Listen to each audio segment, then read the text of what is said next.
Hello, and welcome to this tutorial on how to manage items using the LawDepot portal.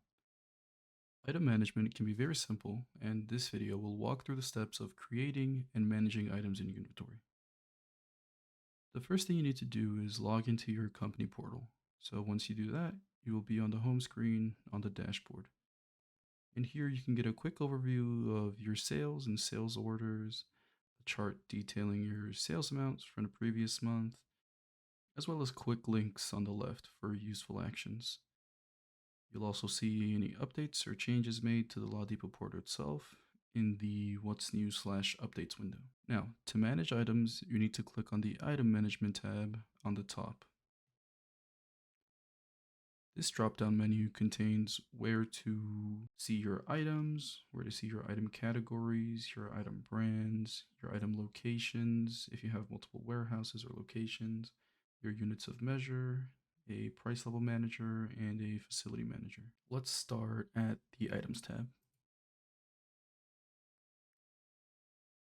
Now here, you can see all the items available in your inventory, with helpful information such as general information about the item, like the sales unit base. See, in this case for the Almond Joy, we're selling with a base of each. We also have secondary units such as the box and the case.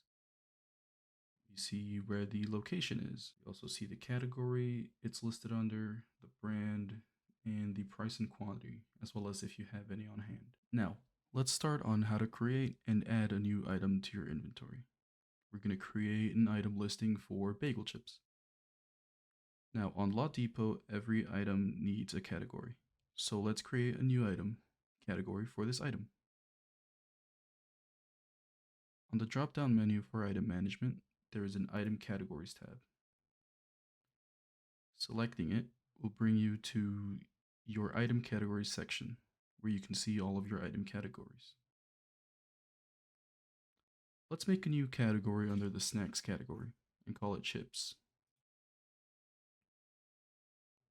This is where we're gonna add our new bagel chips item. Hitting the add category button, we're gonna add a new category name. We're gonna call it chips.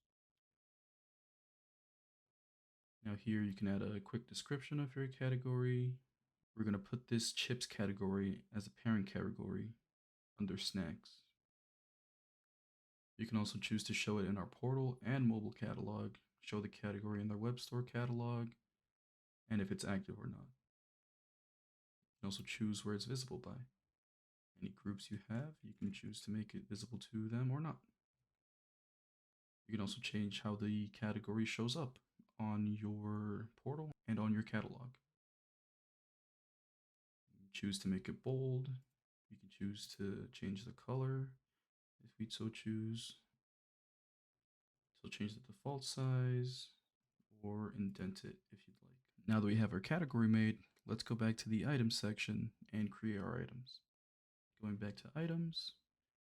Now we can click add item, and here is where we can add our new item. Creating a category for our item allows us to actually add our item, since every item needs a category. Here, for our item name, we're going to call it bagel chips. Description, Stacy's bagel chips. Our main category will be chips. And if you want to put an additional category, let's call it a new arrival. This way it'll show up in the front of the catalog if you have it set up to do so. Now we can choose the brand of our item. Our brand is Stacy's, so we can choose the Stacy's brand. Any grouping we have for our item, you can also choose that. Now it's very important to set your base unit of what you're selling your item as. So in our instance, we're selling our bagel chips by the box. Let's say the price of our box is going to be $30. While the cost of our box, let's say, is $20. If you have a UPC product code scanner, you can put that in here.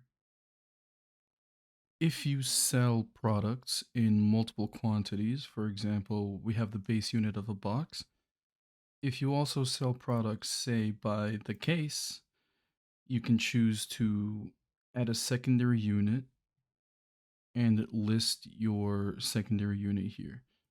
So if we have 10 boxes in a case, we would do that, hit OK.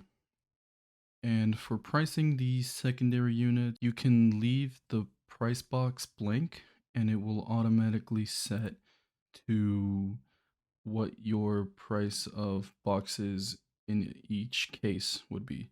So for our instance, since our base unit is a box and there are 10 boxes in a case, each box being $30, if we leave this blank, it will set the price to $300 per case. That is what you're usually going to want to do. Just leave it blank. The system will automatically set the price to what it is. If you choose, you can set a percentage discount and you can choose to make a 5% discount, for example, if you buy by the case. But usually people don't, but we're just going to leave it blank for now. You can set any subsequently bigger units in these unit 2 and unit 3. And hitting the eye icon here will toggle if it is viewable in your catalog.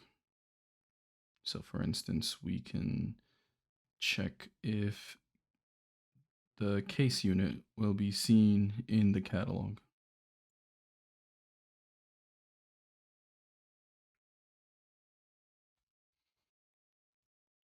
Now, for our base unit, we have to set the price, set the cost. Now we need to set the items in the base unit. Let's say there are 10 bags of bagel chips in each box. We're going to put 10 in the count. Price per item, we will have to put $3. And if you choose to track by weight, then you can do so. For quantity on hand, you can choose to set a reorder point for when you will have to reorder when your inventory hits the specific number. You can also choose to input the weight of your item. See by the base unit, let's see the entire box. It weighs about 30 pounds in unit pounds. You can also choose to set the shipping amount in weights. You can also choose to set the location of where your item is. We will say that our bagel chips are going to be in location A3, A03 in our main facility. If you choose so, you can choose to set a custom price where your customers will see any price. And you can also set an order limit and set order minimums or order maximums or both if you so choose. In the options tab, you have more options to customize how this item looks in your catalog. So let's say you want to add a custom description. You can say Stacy's bagel chips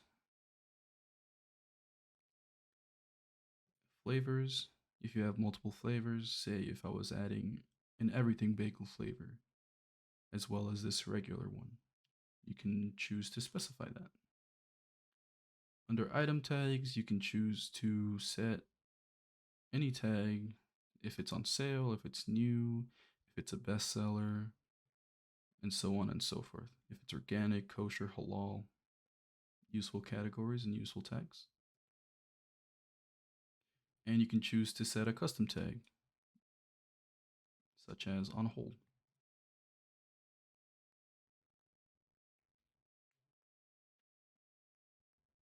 Now, hitting these checkboxes corresponds to how it's going to look on your catalog. If you want to make sure your item is seen, make sure you check the active and show in catalog box. If you choose to check this box, you will enable a custom price. The rest of these boxes you can choose to check or uncheck as you see fit.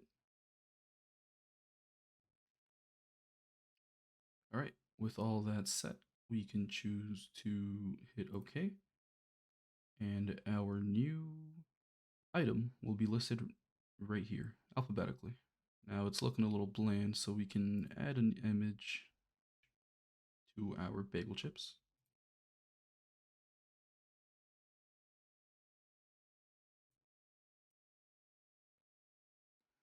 And there we have it. We can hit OK.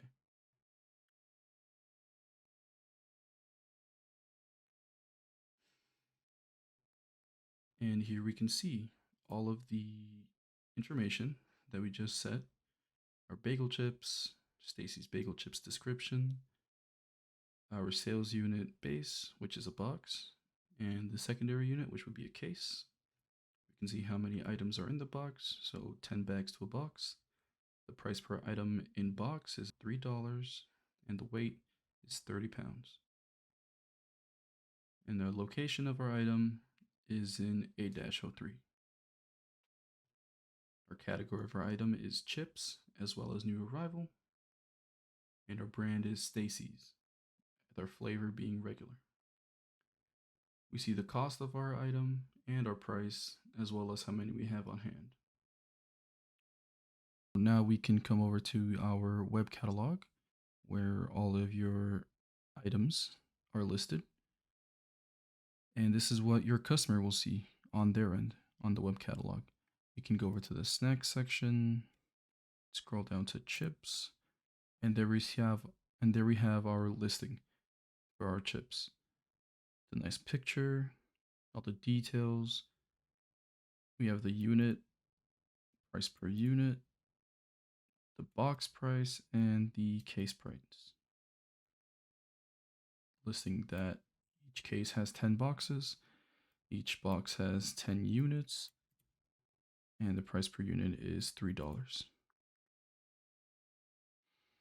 And that is how to create an item listing on lawdepot.com.